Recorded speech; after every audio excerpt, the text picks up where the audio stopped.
Welcome back to the Sustainable Design Lab podcast brought to you by Veritiv. In this podcast, we explore the big ideas that are reshaping the future of packaging. My name is Chris Bradley, and I lead the Sustainable Design Lab for Veritiv. This is part one in our Masterclass on packaging EPR, or Extended Producer Responsibility. In this episode, we're going to go over the basics, EPR 101. We'll understand how these laws work, the states that have laws in place, things like ecomodulation fees, how they work, and we're going to talk through some of the timelines and everything else that you need to understand. Now, please note that the information that we share on this podcast is not legal advice and should be used only as an overview of the regulatory landscape surrounding packaging. Each company's situation involves variables that determine how these regulations apply, and you should consult your legal counsel regarding how specific regulations impacts your business. So let's go ahead and get started. First, what is EPR? Extended Producer Responsibility refers to a policy approach that shifts the financial burden for managing waste from consumers, taxpayers, and local governments to the product's actual producer. This means companies that produce or sell packaged goods into the state must help fund and manage the collection, recycling, and disposal of that packaging. Traditionally, municipalities and taxpayers have footed the bill for waste management, but EPR fundamentally changes that by holding producers accountable. While EPR for packaging is quite new in the United States, EPR laws and within other product categories have been around for a long time.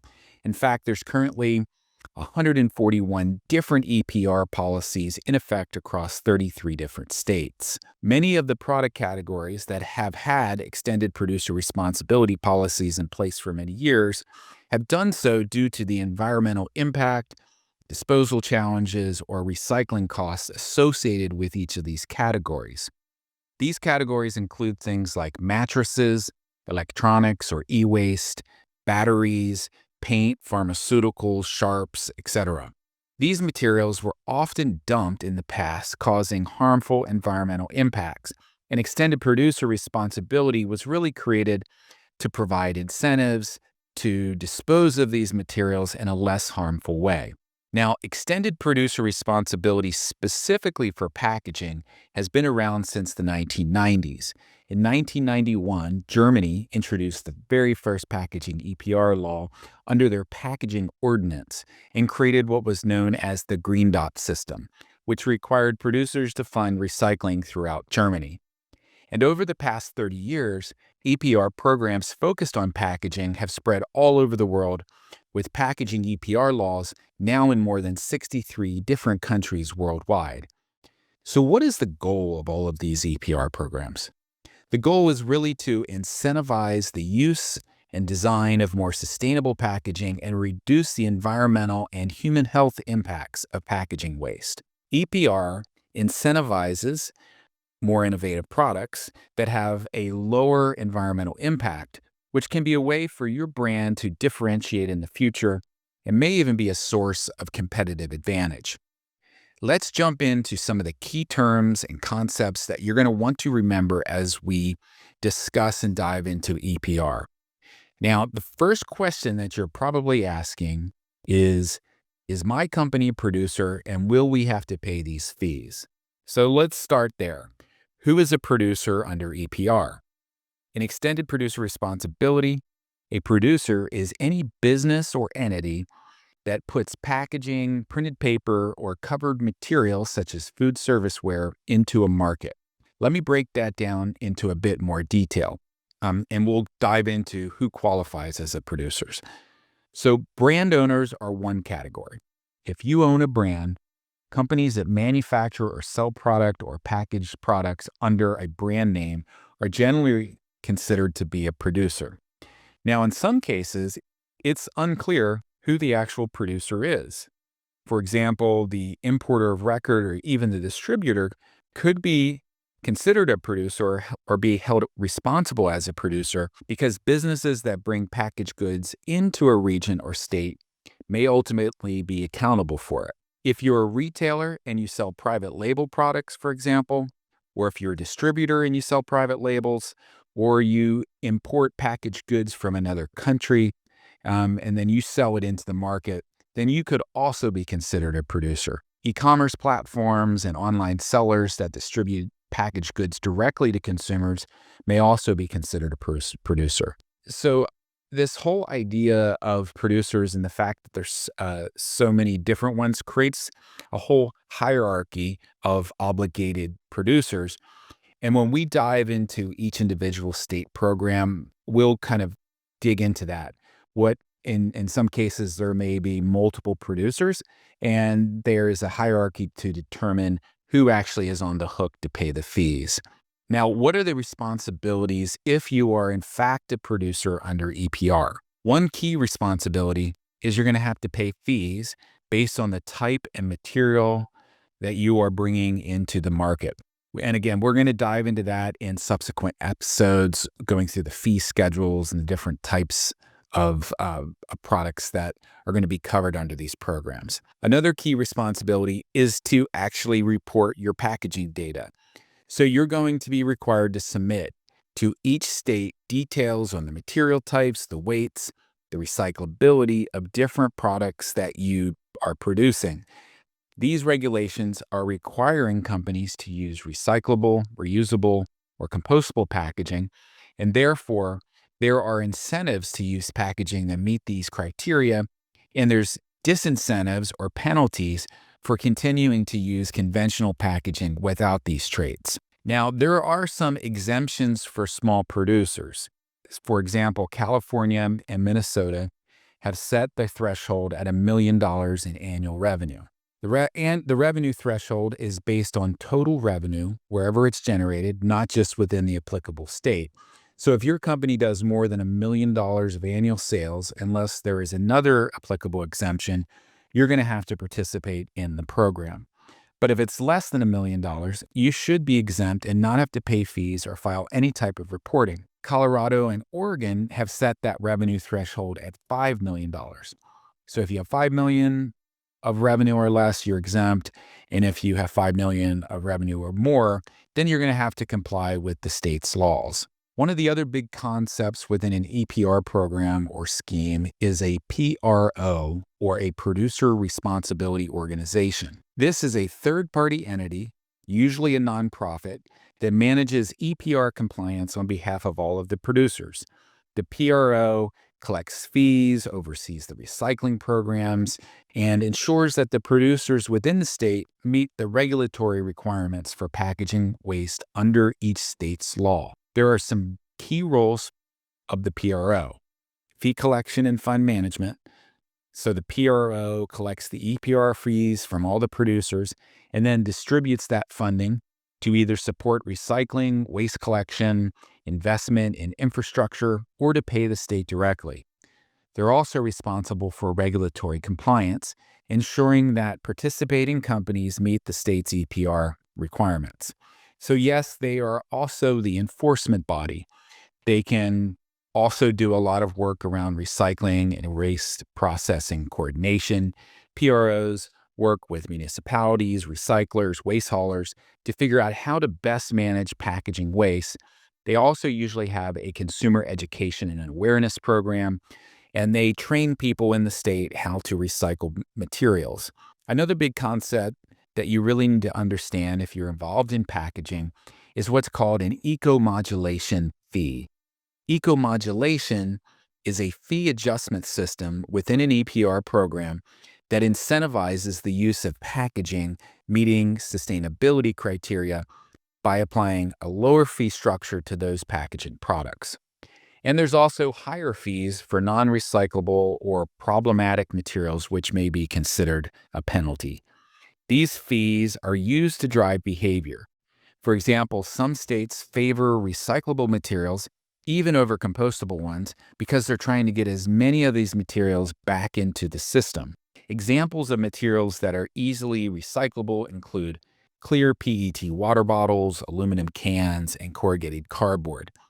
These materials generally have lower fees, but materials that are more complex, multi-layered, or that have some type of environmental impact will have much higher fees. Packaging made with post-consumer recycled content, also known as PCR, will also be subject to lower fees under most of these programs. And then finally, compostability is another favored trait.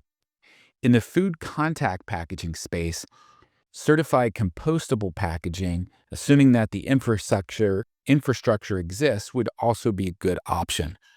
And then anything that has a toxicity, a human health or environmental impact, things like PFAS, heavy metals, hazardous chemicals, these will face much higher fees under an EPR program. The fees are really designed to try to dissuade you from using these types of materials.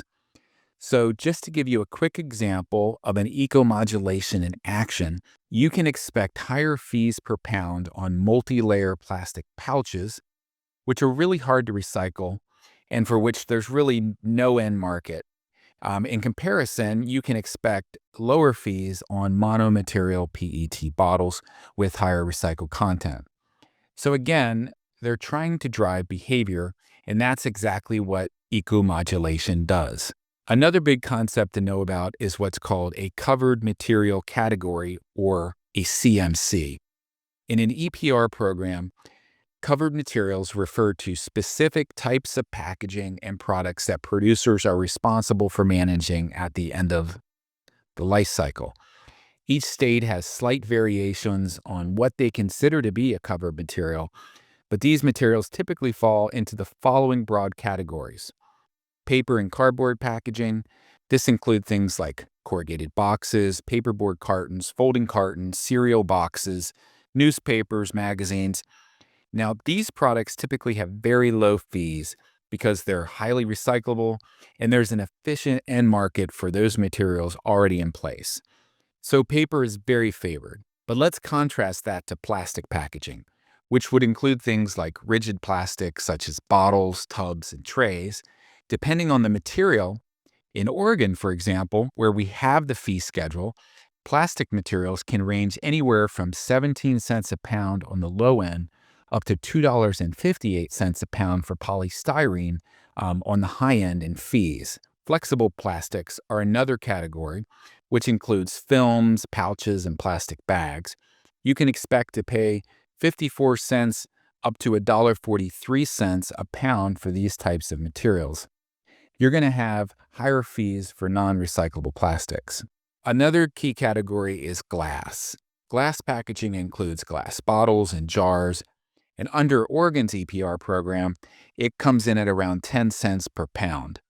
But glass is really heavy, and therefore it's more expensive to ship and has other issues. So you really need to understand what is the impact on these different substrates that you may choose. Another category would be multi-material or composite packaging. So think Tetra Pak or aseptic cartons like a juice box or a milk carton. Again, there is an end market for these materials, but they are difficult to recycle and there's a lot of contaminants. So we're seeing fees of somewhere between 29 and 39 cents a pound for these types of materials. Items that are more complex to recycle are subject to higher fees due to that recycling complexity. Now, there's a lot of other packaging-related materials, things like labels and adhesive, protective packaging like extended polystyrene foam corners and packaging peanuts.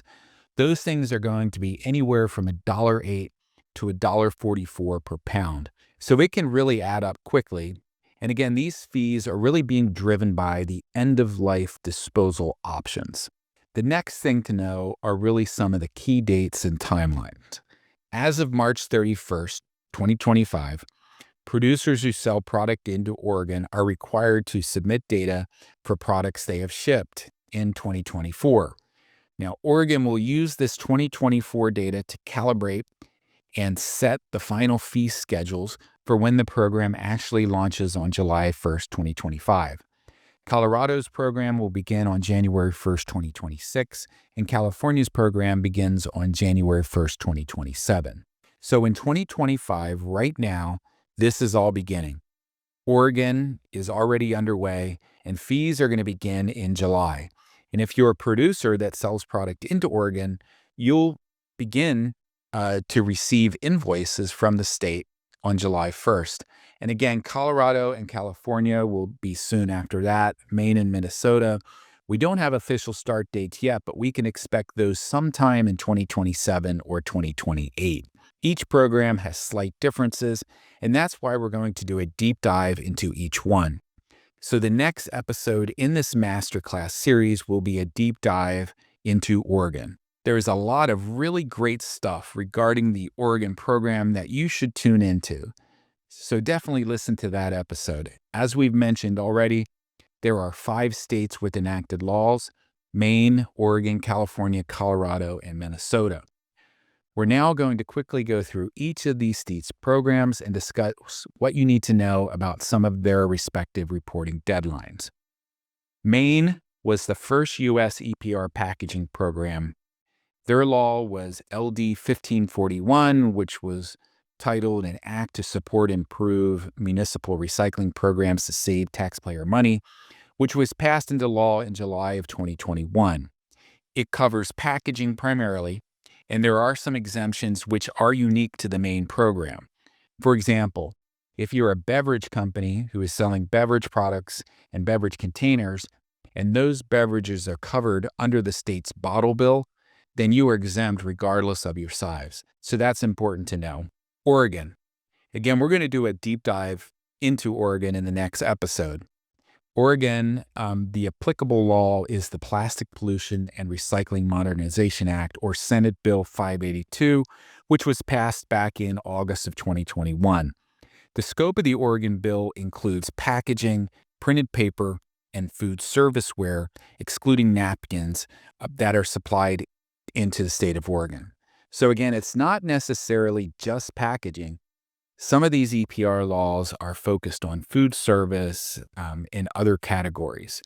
The deadline for reporting in Oregon, again, is March 31st, 2025, and then the program begins officially on July 1st of 2025. California created SB 54, or Senate Bill 54. This was known as the Plastic Pollution Prevention and Packaging Producer Responsibility Act.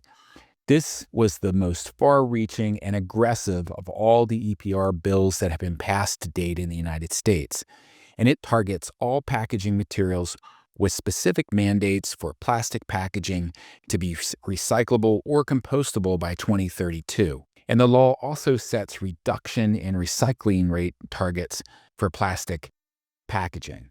So there's a lot to unpack in SB 54, and once we get a full program document, we will do an extensive podcast just on California.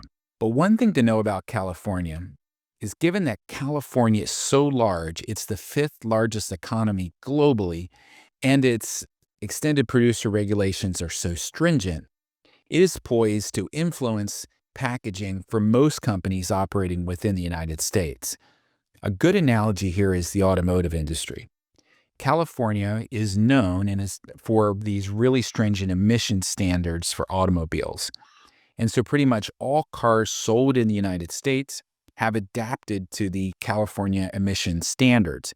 And we can expect similar adaptation for packaging changes, as it just doesn't make sense to have different packaging for different states.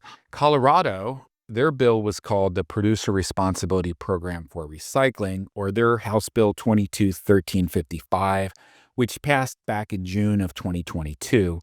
And this covers single-use packaging and paper products shipped into Colorado. The implementation timeline, again, is if you are considered a producer, you must join the PRO by July 1st, 2025, and you must pay fees after the plan is approved by the state. So again, this one is coming soon. Minnesota, we don't have a lot of information yet. It was recently passed, encompasses packaging, food packaging, and paper products, but they're still working on developing the full program, and we'll know more about that soon. Again, there are some other states that are considering EPR laws, including Hawaii, Illinois, Massachusetts, Michigan, New Hampshire, New York, New Jersey, Rhode Island, Tennessee, Washington. Honestly, it's going to be a free-for-all. As soon as some of these states start collecting large amounts of money from the producers, and if we look at the first-year budgets for some of these states that have have issued them already. For example, if you look at Oregon, Colorado, and California, within the first year of those three states, they're going to collect $955 million from producers. That is a lot of money to help fund their waste programs, and so the other states are going to want to get in on that action. Each of these programs is a little different, so unfortunately, there's going to be complexity as we go forward, and each state passes a different or unique law. For example, New Jersey is considering a right-sizing law to be part of their EPR program, which would prevent large retailers from shipping parcels that are more than twice the volume of the products being shipped. So they're going to be very stringent around things like headroom and bottles and products and things like that, which is going to have far-reaching implications. One more thing, just to kind of give you a teaser and to make sure you listen to the next episode on Oregon, is that some of these programs have put some really nice bonuses into their systems. And so here's a sneak peek at the bonus section of the Oregon Recycling Act. Basically, if you conduct an LCA or a life cycle assessment, and you can do this for up to 10 different materials within the Oregon law, then they will give you a 10% base fee credit up to $20,000 per SKU that you do the LCA on. And so this means that you could save up to $200,000 in fees by conducting these LCAs. Now, we have an LCA practice within the Sustainable Design Lab, so this is certainly something that we could help you with. But this is something you're going to really want to get in front of, because these LCAs would need to be completed in the fall of 2025 to be able to get credit on your 2026 bill. So again, there is a big opportunity here to really do something different to drive down your cost. They also have bonus B, where if you use a life cycle analysis to show a packaging improvement, you can receive a bonus. So if you can show a 10 to 40% impact, they'll give you one bonus. If you can show a bigger bonus, say 40 to 70%, then you can unlock another tier of bonus. And then if you can go over 70% of impact, you can get an even bigger bonus. So in all, you can save up to $50,000 in fees per SKU under bonus B using LCAs competitively. And there's a lot more coming, different types of structures. So again, you'll hear that as you continue forward in this masterclass.